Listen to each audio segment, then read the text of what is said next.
Hi, guys, and welcome back to another episode of Vulnerable. I am your host, Chelsea Vaughn, and it's like basically summer outside right now. Like this, if you live in a city that has seasons, this is that day where it's like the weather has turned. It's turned, and I don't think it's turning back. And I'm in a full-on tank top right now, so I'm very, very happy. I feel like there's been a lot of TikToks that are like, oh, once it becomes summer, like I get my personality back. Like that's me. I'm coming back alive. I'm thawing out. But I'm alone today. It's just me. We're doing a solo episode, and we're going to talk about a very fun topic, rejection. So I guess just for what's going on, this is like what's happening in my life currently. This will be a little old by the time this comes out. It'll be like, it won't be such an open wound. But yesterday, I didn't really tell you guys, but I submitted for Sports Illustrated swimsuit search. It's something that I've wanted to do for like the past couple of years, and I've kind of just been like dragging my feet on it. And finally, I guess like mustered up the courage to do it at the end of last year. So the last day of 2022 was the due date. So I literally did it on the very last day. You make a 60-second submission video, and a lot of these girls, like, and you can see them because people put them like publicly on YouTube, or there's like a swimsuit, an app it's called like Swimfluence Network or whatever. And that's where you submit the application. And so you can see a lot of the other girls' submissions. So I got into like a little spiral where I was like comparing myself to all these other girls, and they were doing like full-on productions, like fully on the beach in a bikini, like adding in all these cool editing things and whatever. And like it's 60 seconds. So it's really hard if you've ever tried to like talk about your whole life story or like why you should be in a magazine. It's really hard to do in 60 seconds. But then I was like, I don't want to compare myself to all these people. Like, that's not going to help me, whatever. And I thought back to my Bachelor casting video where I was like, which is funny. I've like posted a clip of this before, but I tried to run. Like I tried to go on a run the day before I did this video. I'm not a runner. And there was also a heat wave in New York. So I was just like exhausted. Like I was down bad, but I had to submit this video to them. And so I just sat on my bed in like a Mean Girls t-shirt with no makeup on and just talked to the camera. And pretty much like this. And they picked me. So I was like, okay, maybe I should just like be real, be myself, whatever. So I just sat on my couch for this video in a hoodie, talked to the camera about like why I wanted to be in the magazine. Cool. And then submitted it and kind of was just like, all right, well, it's been a few months. Like I haven't heard anything. I don't really know when the deadline is, whatever. And I got a DM last week that was like, hey, you made it into the top 24. Congratulations. And I was like, oh my God, like so exciting. Like next, and then you do a casting with the team. And the week after that, they break it down to top 12 or cut it down to top 12. And so I did this casting with like 11 other girls. And it was really cool, actually, to see the other women and like hear their stories and hear them talk or whatever. And I felt really confident in what I said and how I presented myself and how I came off. And like, I just felt really good about it walking away from it. And I just feel like, I don't know, this sounds weird to say, but I just feel like usually when I have a good feeling about something, I'm not wrong. Like I really felt good about walking away from the casting, and I was like, wow, I did my best. Like I feel like I connected with the team. Like I think I'm gonna get it. And then woke up yesterday morning and logged onto Instagram. First thing I saw yesterday morning was them posting the top 12, and I was not in it. So it was unfortunate. I don't know. This one just like really kind of hit me hard because I think I just got my hopes up because I felt so good about walking away from the casting.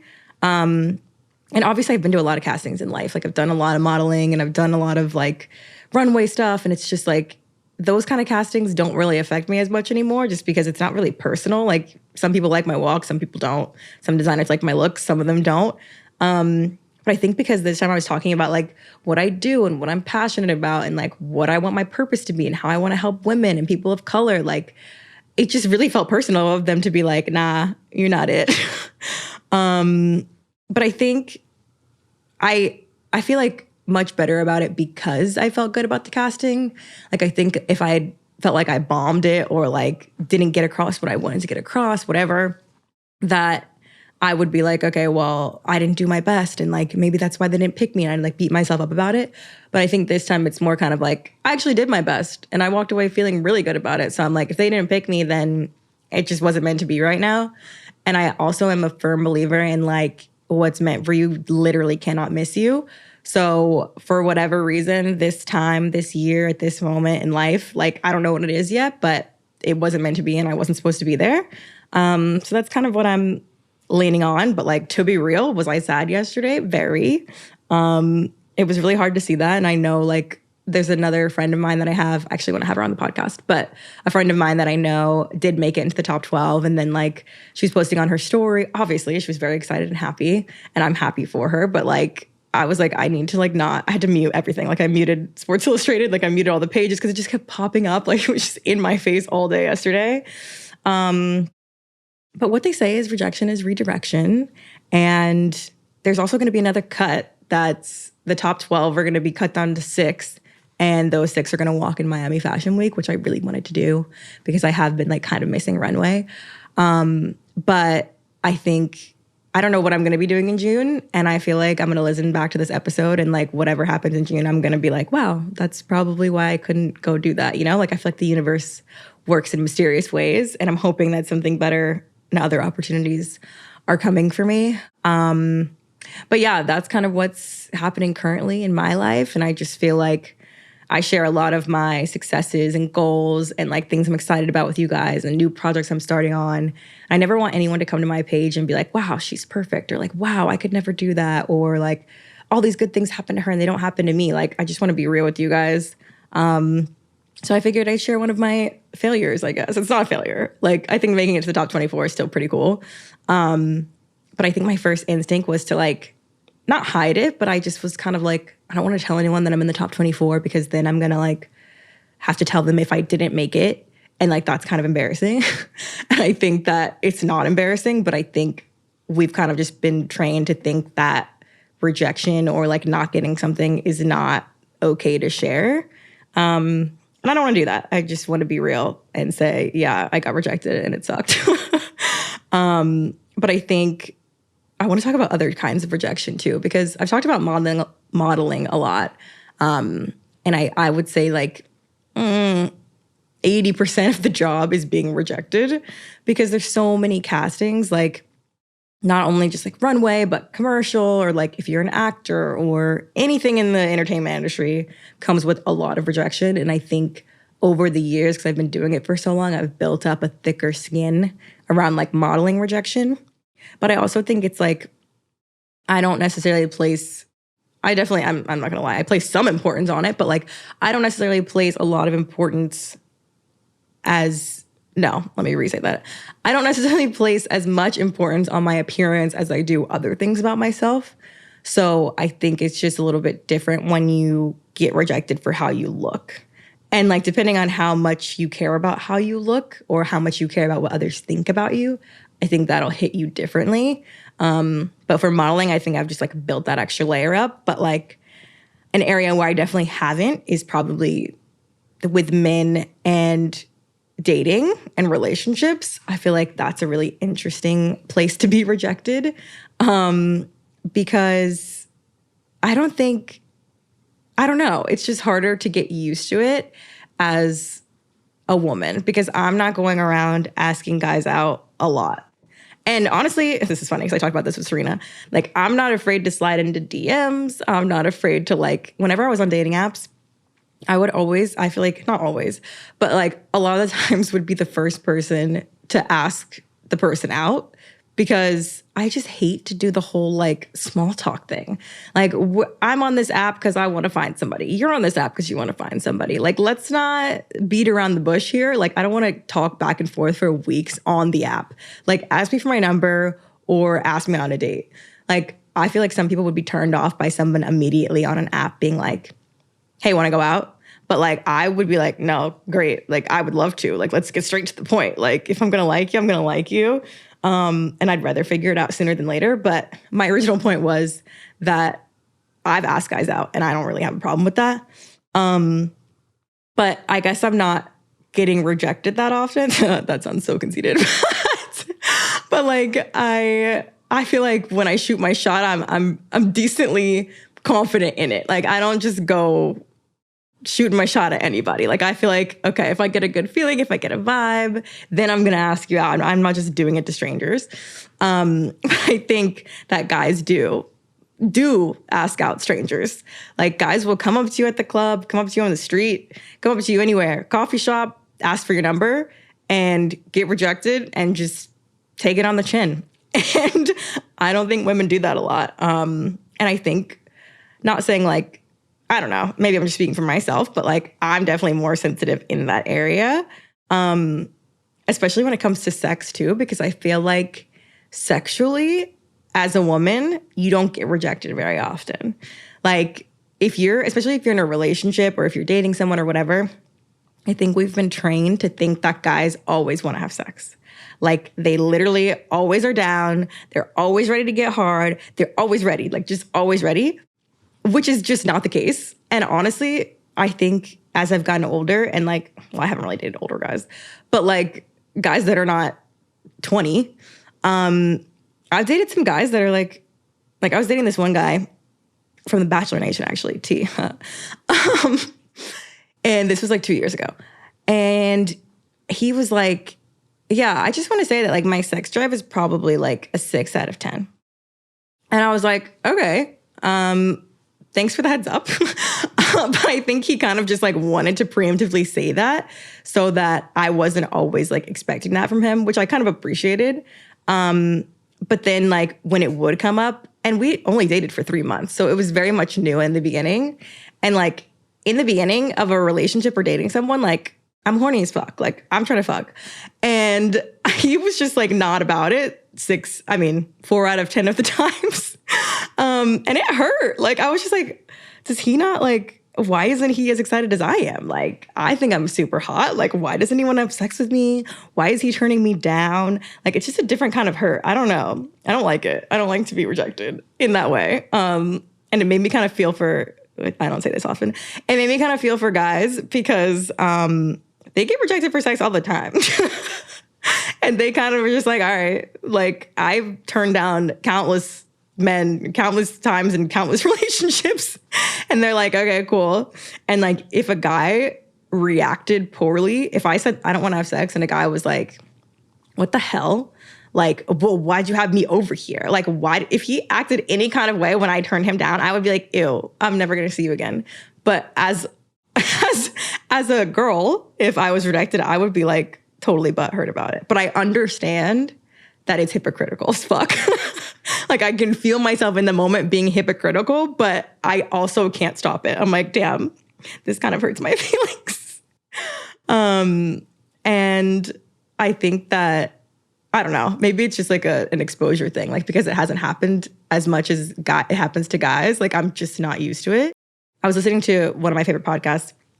We met at Acme. And she was like, do I actually like want to have sex with my husband all the time? Or do I actually just want validation from knowing that my husband wants to have sex with me? And I was like, damn, that's deep. Like, is it really coming from a place of like, oh, I just want to feel validated that I'm like desirable? So I thought that was so interesting that she said that, because I was like, whoa, I never thought about it like that. And then I think that's why it kind of like stings a little bit more, because then it's like, the first instinct is like, oh, damn, my partner doesn't want me. Like, how sad. But like most of the time, it's literally not about you. And like, honestly, same, if I don't want to have sex, it's not about the person usually.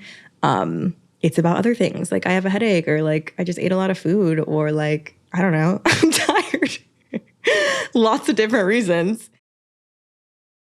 But yeah, I think another type of rejection would probably be, well, this is kind of related to what I said about Sports Illustrated. I guess that falls under career. I don't really know what my career is at this point. It's kind of just all over the place. But it makes me think about like job applications. Like you have to get rejected by so many jobs. Like you put your resume into so many places before you actually get a job. Unless you're just one of those lucky people like my brother. Like I feel like there's certain people in the world that are just like those people. Like jobs just fall into their lap and like luck just happens upon them. And then like I don't think my brother's ever been rejected from a job like from childhood. This man just like knew somebody who got him a job.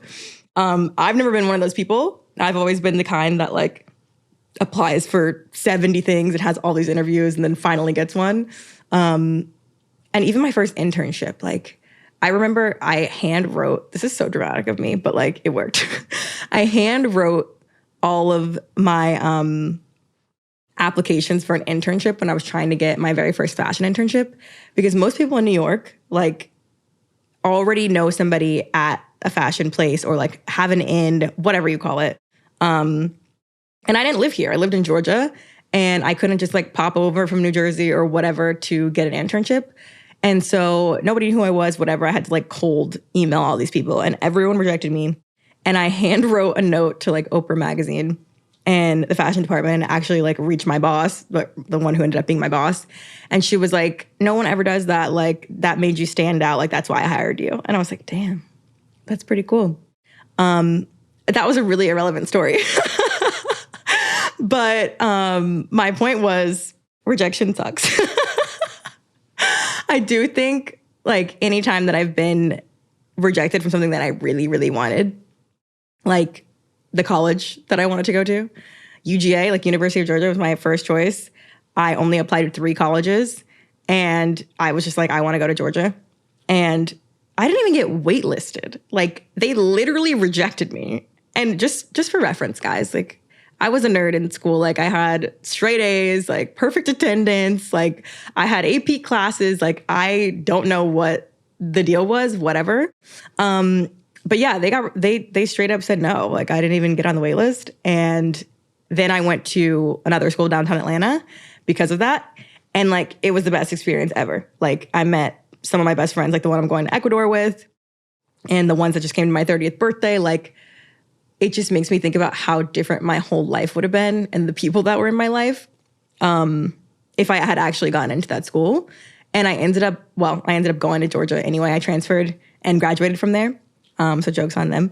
But I am so happy that I had that first experience downtown Atlanta, because it was so different from like a, what do you want to call it? Like a, I don't know, SEC football, like Athens, like college town experience. That's what Georgia was. And then Georgia State was very like downtown Atlanta, like reminded me of New York kind of. Like you just walk around to other office buildings where your classes are in, and you're very like city vibes. And all of that would have never happened if I'd gotten into Georgia in the first place. So I just feel like anytime in life, really big opportunities, I've been rejected, it's like another better one comes, or it just works out in a better way. So if you guys are going through something right now where you just got rejected and you're feeling like you're not good enough and you're feeling like that was the only opportunity for you, like I know it's hard in the moment to accept that something better is coming, but I genuinely believe that something better is around the corner and you just don't know it yet. Very cliche, but I do believe that. And I believe that for myself. Like if I'm not in Sports Illustrated this year or 2024 or whatever, maybe I'll be in it later, or maybe I never will and something else will pop up. Who knows? But let's take a quick break and then we'll come back and do Tell It Like It Is. Okay, one person asked, what is one thing that you know now that you wish you knew in your early 20s? This is a good one. Whenever someone asks me like what I've learned or like my biggest lessons or something, it makes me feel like, oh my God, have I learned anything in the past 10 years? Like I literally just blank. But I think a good one, I'm thinking about myself in my early 20s. Like I was still in college. I graduated at 21. So like still in college and then moving to New York, dating my ex, like that era of my life. I think something that I've learned now that I didn't necessarily know then is like the world doesn't revolve around men and who you're dating at the time. Like I just think there's so much importance placed on a relationship, a romantic relationship. And in your early 20s, like it's pretty irrelevant. But everyone, it seems like you like need to have a boyfriend. And maybe it's just because I didn't really date anyone in college or high school. So I just felt kind of like this pressure to like have a boyfriend or like have my first relationship and lose my virginity. But like, it just wasn't, it's not that deep. Like, it's just really not that big of a deal. And I feel like as I've gotten older, it's almost like any Grey's Anatomy fan out there. It's almost like that episode where Christina tells Meredith, like, yeah, he's McDreamy, but like, he's not the son, you are. Like, the world doesn't revolve around this man. Like, it revolves around yourself. And I just feel like the more you grow up and learn yourself and just learn about the world, and maybe this is like 20s going into 30s, but it's just, I just feel like I put so much emphasis and like effort and energy into, oh, I want to date and I want to meet boys. And like, I wasn't even a boy crazy kind of girl, but still, even so, it was always forefront on my mind. And so now I've learned that like, I need to be forefront of my mind, like at the top of my mind. I'm most important. And I think, I don't know, I just think that gets a bad kind of, people don't look kindly on that attitude. Maybe it's societal, but I think, and especially as a woman, I feel like you're branded as selfish or conceited, or I don't know, when you're like, I'm number one and I put me first. So I'm kind of trying to like retrain my brain to realize that it's okay to put me first, and it's okay to say that out loud too. Like, I am first. And what I want ideally is to have a partner that also puts themselves first, like their health and their mental health and their goals. And we both put ourselves first, but we also, you know, prioritize the relationship. But I think, short answer, long answer, whatever, what I've learned is like, I come first and the relationships will come and go, and they're part of life and they're part of it, but it's just, it's not the main part. Like, it's not the most important thing to me. This one is very interesting. How do you think your life would have been different if COVID and quarantine didn't happen? I definitely wouldn't be sitting here having a podcast right now, that's for sure. I think everything changed because of COVID. Obviously, within the whole world and with everyone else too. But right before COVID, I kind of feel like at the peak of like modeling career, because I had just finally found a really good agency I liked. I was working consistently.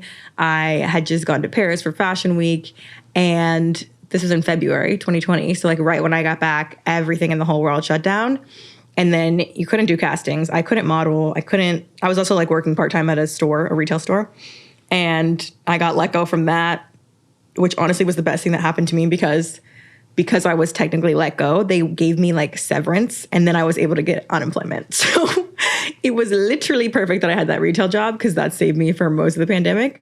But I just like, I don't really know. I didn't have a plan per se. Like, I was going to keep modeling, and maybe that would have taken off in more ways than I can even think about. And I would have been able to quit whatever side hustle jobs. But also, if it didn't, maybe I would have gone back to corporate, like fashion life, because I still have my degree.